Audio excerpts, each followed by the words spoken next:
हम आज के वीडियो में पढ़ने वाले हैं क्लास 9th का मैथ चैप्टर 2 हम स्टार्ट कर रहे हैं बहुपद। बहुपद को हम इंग्लिश में कहते हैं पॉलिनोमियल। तो आज की वीडियो में हम एक्सरसाइज 2.1 को हल करेंगे। एक्सरसाइज 2.1 को हल करने से पहले हम इस चैप्टर से रिलेटेड कुछ बेसिक कॉन्सेप्ट को पढ़ लेंगे, अच्छे से समझ लेंगे एंड देन हम इस एक्सरसाइज को हल करेंगे। ठीक है, इसमें ऐसी बहुत सारी चीज़ें हैं जिसे हमें इस चैप्टर को हल करने में बहुत ही आसानी मिलेगी। तो चलिए हम देखते हैं इस चैप्टर का बेसिक कॉन्सेप्ट। जैसा कि मैंने आपको बोला कि बहुपद को हम इंग्लिश में पोलिनोमियल कहते हैं। ठीक है, तो इसमें ये सारी चीज़ें होती है जैसे कि चर, अचर, पद, गुणांक, घात, ये सब क्या होता है पहले हम इसको समझेंगे, क्योंकि इस एक्सरसाइज में इस पूरे चैप्टर में बार बार इन सब चीज़ों का यूज होने वाला है। ठीक है, तो इसलिए आप लोग पहले से जान लेंगे कि ये सारी चीज़ें क्या होती है, चर, अचर, पद, गुणांक, घात, ये सब क्या होता है, तभी जाके आपको इस चैप्टर को समझने में आसानी होगी। इसको हम एग्जाम्पल के थ्रू समझेंगे। यहाँ पर मैंने कुछ एग्जाम्पल्स दिए हैं। ठीक है, जैसे कि ये 4x + 1 है, तो अगर मैं पूछूं आपसे कि इसमें चर कौन सा है, ठीक है, इसमें चर कौन सा है, 4x + 1 में चर क्या है। यहाँ पर जो आपको 4 के साथ x दिख रहा है, इसमें ये चर है। चर का मतलब होता है जो बदल जाए, जिसका वैल्यू या जिसका मान बदले, वो चर होता है। और जिसका वैल्यू नहीं बदले, स्थिर रहे, जैसे कि एक यहाँ पर है। ठीक है, 4x + 1 है, तो 1 का वैल्यू नहीं बदलेगा। ठीक है, 1, ये 1 है तो 1 ही रहेगा, लेकिन x का वैल्यू बदल जाएगा। जैसे हमने एक व्यंजक ले लिया। ठीक है, जैसे ये सारे व्यंजक हैं, व्यंजक हमने एक ले लिया, उसमें अगर आपको बोला जाए कि x का वैल्यू ज्ञात कीजिए या फिर y दिया है तो y का वैल्यू ज्ञात कीजिए, तो वहाँ पर क्या होता है कि जब हम x का वैल्यू निकाल लेते हैं, x का वैल्यू निकालने पे क्या होता है, x का मान बदल जाता है, या फिर y का वैल्यू निकालने पे y का मान बदल जाता है। ठीक है, तो जिसका मान या फिर जिसका वैल्यू बदल जाए उसको हम चर कहते हैं। तो ये आपका हो गया x, क्या हो गया आपका चर, x आपका हो गया चर। ये सिर्फ x ही चर नहीं, 4x है तो 4x चर हो गया, क्योंकि 4 भी इसी x के साथ लगा हुआ है, इसलिए 4x क्या हो गया, ये चर हो गया। लेकिन प्लस में, प्लस के बाद यहाँ पर 1 है, ये अलग से है, तो ये जो है एक, ये हो गया अचर, क्योंकि इसका वैल्यू नहीं बदलेगा। ठीक है, पद, पद क्या होता है, जैसे कि यहाँ पर देखिए क्या है, 4x + 1, यहाँ पर देखिए 4x² + 2x - 2, इस तरह से। तो ये जो है, ये व्यंजक जो है, ये पूरा इसको हम बोलते हैं व्यंजक। ठीक है, 4x + 1 ये क्या है, ये पूरा व्यंजक है। और ये व्यंजक जो है ये दो पदों से मिलकर बना है, एक पद ये वाला हो गया आपका 4x और दूसरा पद ये वाला। और ये व्यंजक जो है ये 3 पदों से मिलकर बना है, जैसे कि एक पद हो गया, ये दूसरा पद हो गया और ये तीसरा पद हो गया। ठीक है, तो यही पद होता है। फिर इसमें भी, इसमें 4 पद हैं, ये व्यंजक 4 पदों से मिलकर बना है। तो इसमें पद कौन सा हो गया, पद हो गया आपका 4x और 1, ये दोनों हो गया पद। ठीक है, घात, घात क्या होता है, जैसे यहाँ पर देखिए 4x² है, यहाँ पर 4x पे कुछ भी नहीं है, यानी ना 2 है ना 3 है। 2 रहता है तो हम स्क्वायर बोलते हैं, 3 लगा हुआ रहता है तो हम इसको क्यूब बोलते हैं, और कुछ भी नहीं लगा रहता है, इसका मतलब है कि इस पे एक घात है।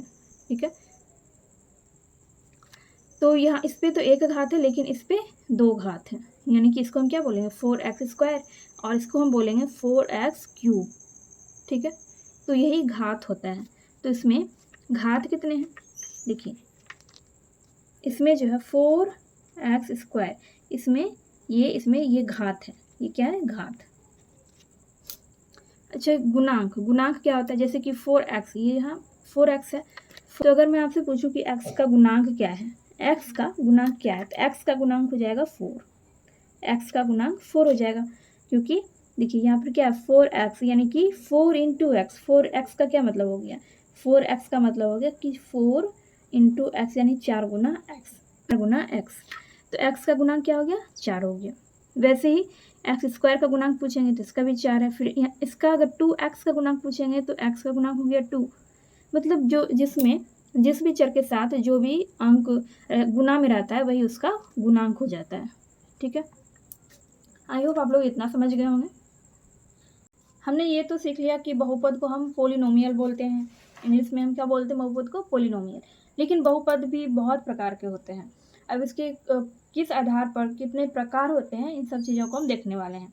जैसे कि यहाँ पर देखिए, मैंने यहाँ पर लिखा है चर के आधार पर बहुपद, एक चर वाले बहुपद, दो चर वाले बहुपद। चर के आधार पर बहुपद के दो प्रकार होते हैं, एक चर वाले बहुपद और दो चर वाले बहुपद।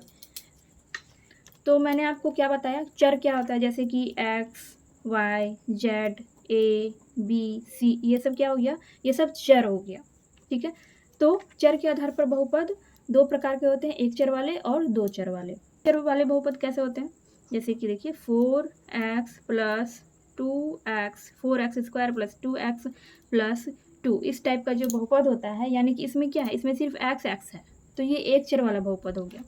और यहाँ पर मैंने लिखा x 4x square plus 2y plus 2, तो ये आपका हो गया दो चर वाला बहुपद। इसमें दो चर है, x है और y है, यानी दोनों चर क्या है, अलग अलग है, तो इसलिए ये दो चर वाला बहुपद हो गया। तो चर के आधार पर बहुपद दो प्रकार के होते हैं, एक चर वाले जो इस टाइप के होते हैं, यानी कि जिसमें एक जैसा चर होता है, और दो चर वाले बहुपद वो होता है जिसमें दो प्रकार का चर होता है। ठीक है, पद के आधार पर बहुपद, पद के आधार पर बहुपद तीन प्रकार के होते हैं, एक पद, द्विपद और त्रिपद। पद के आधार पर तीन प्रकार के बहुपद होते हैं, एक पद, द्विपद और त्रिपद। मैंने आपको पद भी बताया कि पद क्या होता है। ठीक है, जैसे कि ये हो गया आपका एक पद वाला बहुपद। पद के आधार पर बहुपद तीन प्रकार के होते हैं, एक पद, द्विपद और त्रिपद। तो ये हो गया आपका इस प्रकार का जो बहुपद होता है, ये एक पद वाला हो गया। फिर ये हो गया आपका द्विपद बहुपद, ये हो गया आपका द्विपद। ठीक है, यानी कि इसमें दो पद हैं, एक पद ये वाला और एक पद ये वाला, दो पद है इसमें। फिर त्रिपद, त्रिपद कैसा होता है, जैसे कि हमने ले लिया 4x स्क्वायर प्लस 2x और माइनस 2, तो ये हो गया आपका त्रिपद बहुपद। ठीक है, यानी कि तीन पद वाला बहुपद। के आधार पर आपको तीन प्रकार के बहुपद होते हैं।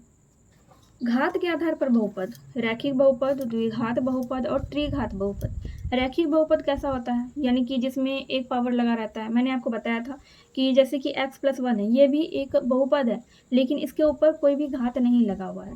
घात नहीं लगा होने का मतलब ये है कि इस पर एक घात लगा हुआ है। ठीक है, इस पर एक रहता है, किसी पे अगर कुछ भी नहीं लगा है, कोई घात नहीं है, तो इसका मतलब है कि इस पर एक घात है। तो एक घात रहता है तो हम उसको एक लिख के नहीं दर्शाते हैं। ठीक है, तो ऐसे ही घात को हम रैखिक बहुपद कहते हैं। ठीक है, यानी कि एक घात वाला जो बहुपद होता है उसको हम रैखिक बहुपद कहते हैं।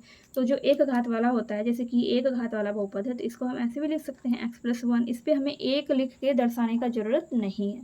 तो ये हो गया आपका रैखिक बहुपद। द्विघात बहुपद, इसमें घात जो है वो दो होता है, यानी कि इसमें स्क्वायर लगा हुआ होता है। जैसे कि 2x स्क्वायर है, घात कितना है, दो है, तो जिसपे दो पावर रहता है उसको हम द्विघात बहुपद कहते हैं। जिस बहुपद में दो पावर रहता है उसको हम द्विघात बहुपद कहते हैं, जैसे कि 2x स्क्वायर प्लस 5। इसी तरह से आप और भी कुछ लिख सकते हैं, 4x स्क्वायर प्लस 1। तो ये सब क्या है, ये सब द्विघात बहुपद है। त्रिघात बहुपद, इसमें देखिए, इसमें स्क्वायर भी है, क्यूब भी है, लेकिन इसको हम त्रिघात बहुपद बोलेंगे क्योंकि इसमें सबसे बड़ा घात कौन सा है, सबसे बड़ा घात इसमें 3 है, तो इसलिए ये त्रिघात बहुपद है। ठीक है, 3 के बाद 2 तो 3 से छोटा है, लेकिन सबसे बड़ा घात कौन सा है, 3 है, तो इसलिए ये त्रिघात बहुपद हो गया। ठीक है, आई होप आपको ये सारी चीज़ें अच्छे से समझ में आ गई होगी, बेसिक कॉन्सेप्ट आपका क्लियर हो चुका होगा। अब हम एक्सरसाइज की ओर बढ़ेंगे। चलिए हम देखते हैं एक्सरसाइज 2.1। एक्सरसाइज 2.1 में क्या कह रहा है, फर्स्ट नंबर का क्वेश्चन है कि निम्नलिखित व्यंजकों में कौन कौन एक चर में बहुपद है और कौन कौन नहीं है, कारण के साथ अपने उत्तर दीजिए।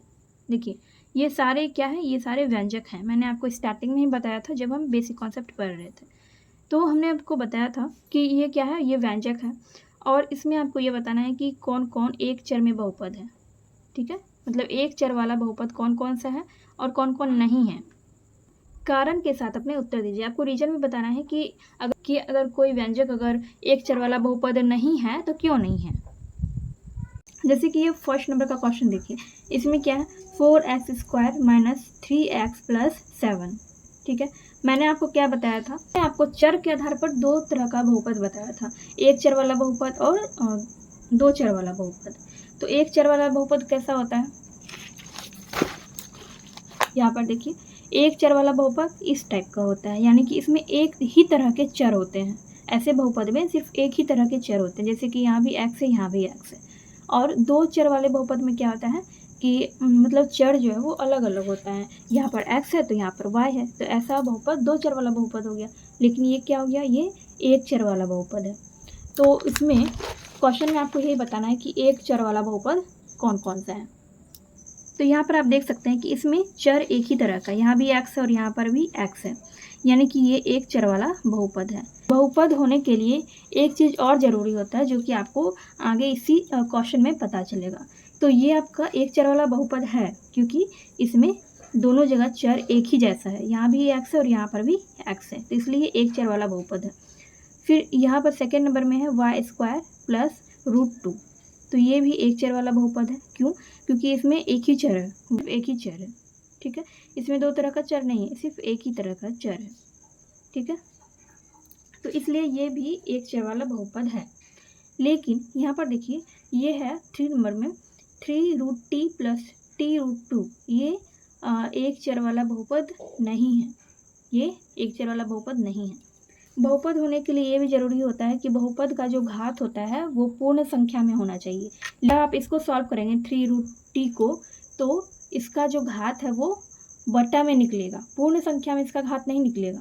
देखिए बहुपद होने के लिए क्या ज़रूरी होता है, बहुपद होने के लिए ज़रूरी, जैसे कि ये क्वेश्चन है आपका 3√t प्लस t√2, ठीक है। तो बहुपद होने के लिए ज़रूरी क्या है कि आपका जो पद दिया गया है उस पर उसका जो घात है वो पूर्ण संख्या में होना चाहिए। जैसे कि यहाँ पर देखिए इसका जो घात है ये पूर्ण संख्या में है, 2 एक पूर्ण संख्या है, ठीक है, या फिर 3 भी रहता तो वो भी पूर्ण संख्या है। तो घात जो है इसका पूर्ण संख्या में होना चाहिए। लेकिन जब आप इसको सॉल्व करेंगे तो इसका जो घात है आपका इस तरह से आएगा 1/2, 3t और इस पर 1/2 घात होगा। तो इसलिए ये क्या है, ये एक चर वाला बहुपद नहीं है, ठीक है। इसलिए 3 नंबर का जो है ये आपका एक चर वाला बहुपद नहीं है। ये आपका एक चर वाला बहुपद है, ये भी आपका एक चर वाला बहुपद है, पर ये आपका एक चर वाला बहुपद नहीं है। फिर यहाँ पर देखिए ये जो है आपका y प्लस 2/y, ये भी आपका एक चर वाला बहुपद नहीं है, क्योंकि ये तो ठीक है लेकिन जब आप इसको सॉल्व करेंगे 2/y को, तो इसका जो घात है, इसका y पर जो घात आएगा ये माइनस में आएगा, तो इसलिए ये भी एक चर वाला बहुपद नहीं है। क्योंकि मैंने आपको क्या बताया कि बहुपद में जो घात होता है वो हमेशा पूर्ण संख्या में होना चाहिए, लेकिन इसका जो घात है वो क्या आएगा, माइनस में आएगा, तो इसलिए ये एक चर वाला बहुपद नहीं है।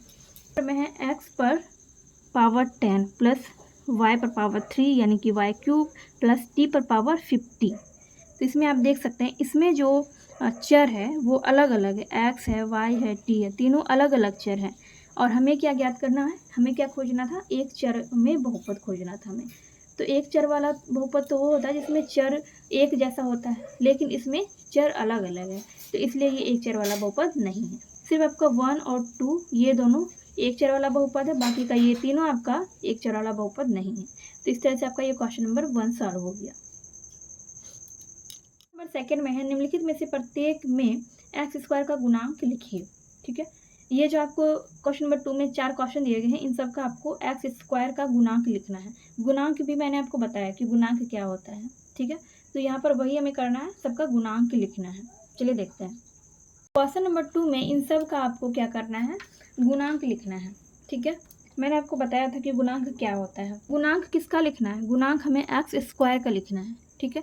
जैसे कि देखिए यहाँ पर x² है, इसका गुणांक लिखेंगे, फिर यहाँ पर भी x² इसका गुणांक लिखेंगे, फिर यहाँ पर भी x² है, इसका भी गुणांक लिखना है। मतलब सिर्फ हमें x² का गुणांक लिखना है। तो यहाँ पर इसका गुणांक क्या हो जाएगा, x² के पहले यहाँ पे कुछ नहीं लगा हुआ है, कुछ नहीं लगा हुआ है, इसका मतलब है कि यहाँ पर 1 है, ठीक है। तो इसका गुणांक क्या हो जाएगा, इसका गुणांक हो जाएगा x² का गुणांक हो जाएगा 1। ये हो गया आपका आंसर। फिर यहाँ पर है x², इसके पहले भी कुछ नहीं लगा है यानी कि 1 है यहाँ पे, तो इसका x² का गुणांक कितना हो जाएगा, इसका गुणांक हो जाएगा 1। लेकिन सिर्फ 1 नहीं होगा, यहाँ पे -1 होगा, -1 होगा, क्योंकि यहाँ पर माइनस लगा हुआ है, तो इसलिए x² का गुणांक हो गया -1, ठीक है। π/2 x² + 1। अब x² का गुणांक क्या हो जाएगा, x² का गुणांक यहाँ पर हो जाएगा π/2, और यहाँ पर x² नहीं है, 4 नंबर क्वेश्चन में x² है ही नहीं, तो इसका गुणांक क्या हो जाएगा 0, ठीक है। तो इस तरह से ये हो गया आपका क्वेश्चन नंबर 2। क्वेश्चन नंबर 2 आपका कंप्लीट हो गया। थर्ड नंबर का क्वेश्चन है 35 घात के द्विपद का और 100 घात के एक पदी का एक एक उदाहरण दीजिए। ठीक है। 35 घात का आपको क्या लिखना है, घात वाला आपको द्विपदी व्यंजक लिखना है, द्विपदी व्यंजक। और 100 घात वाला आपको एक पदी व्यंजक लिखना है। यही बोल रहे हैं क्वेश्चन में, 35 घात वाला द्विपदी व्यंजक। तो हम 35 घात वाला द्विपदी व्यंजक बहुत आसानी से लिख सकते हैं। जैसे हम कोई भी व्यंजक अपने मन से बना सकते हैं जिसपे हम 35 घात दे देंगे। ठीक है। लेकिन वो क्या होना चाहिए, द्विपदी। ये तो एक पद हो गया, इसमें हम और कुछ जोड़ देंगे इस तरह से 1 2 या फिर कुछ भी जोड़ सकते हैं। 2y पे हम 35 पावर दे देंगे, यानी 35 घात हमने दे दिया। और ये दूसरा पद हो गया, यानी कि ये दोनों क्या हो गया, एक पद ये और एक पद ये, दोनों मिलके 2 पद हो गया। और इस पे घात कितना है, 35 है। तो ये 35 घात वाला द्विपदी व्यंजक हो गया। तो यही हो गया आपका आंसर। फिर 100 घात वाला एक पदी व्यंजक, ये भी आसान है। तो इसमें हम क्या करेंगे, इस पर भी आप कोई भी कुछ भी यहाँ पे लिख के, यानी कि 4y या 4x या 4z कुछ भी आप लिख के इस पे क्या कर सकते हैं, 100 पावर यानी कि 100 पावर दे देंगे। तो ये आपका एक पद हो गया। तो यही हो गया आपका 100 घात वाला एक पदी व्यंजक। ये हो गया आपका आंसर। तो क्वेश्चन नंबर 3 आपका यहाँ पे कंप्लीट हो गया।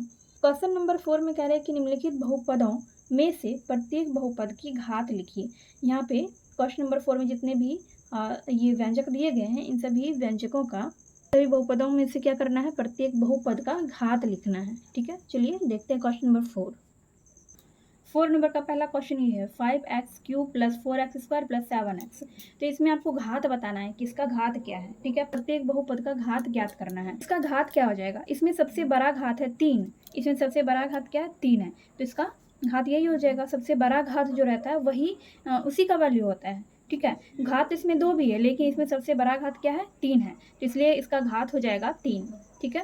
वैसे यहाँ पर है, इसमें सबसे बड़ा घात क्या है, इसमें बड़ा घात कौन सा है, 2 है। ठीक है। और कोई घात नहीं है, तो इसमें 2, तो इसका घात हो जाएगा 2। और 5t - √7 है, तो इस पर कुछ भी नहीं है, मतलब इस पर एक घात लगा हुआ है। तो इसका घात क्या हो जाएगा, इसका घात हो जाएगा 1। और इसमें तो चर ही नहीं है, इसमें कोई चर नहीं है, यानी कि ना तो इसमें x है, ना y है, ना z है, ना ABC है, कोई भी चर इसमें नहीं लगा हुआ है। तो इसका घात हो जाएगा 0, इसका 0 हो जाएगा। तो ये हो गया आपका क्वेश्चन नंबर 4 का सॉल्यूशन। क्वेश्चन नंबर 5 में कह रहा है कि बताइए कि निम्नलिखित बहुपदों में कौन कौन बहुपद रैखिक हैं, कौन कौन द्विघाती हैं और कौन कौन त्रिघाती हैं। तो मैंने आपको ये सारा चीज़ पहले भी बता दिया है कि रैखिक बहुपद क्या होता है, द्विघाती बहुपद क्या होता है और त्रिघाती बहुपद क्या होता है। तो चलिए हम क्वेश्चन को सॉल्व करते हैं। तो ये सारा आपका 5 नंबर का क्वेश्चन है। इसमें आपको रैखिक बहुपद बताना है, द्विघाती बहुपद बताना है और त्रिघाती बहुपद भी बताना है।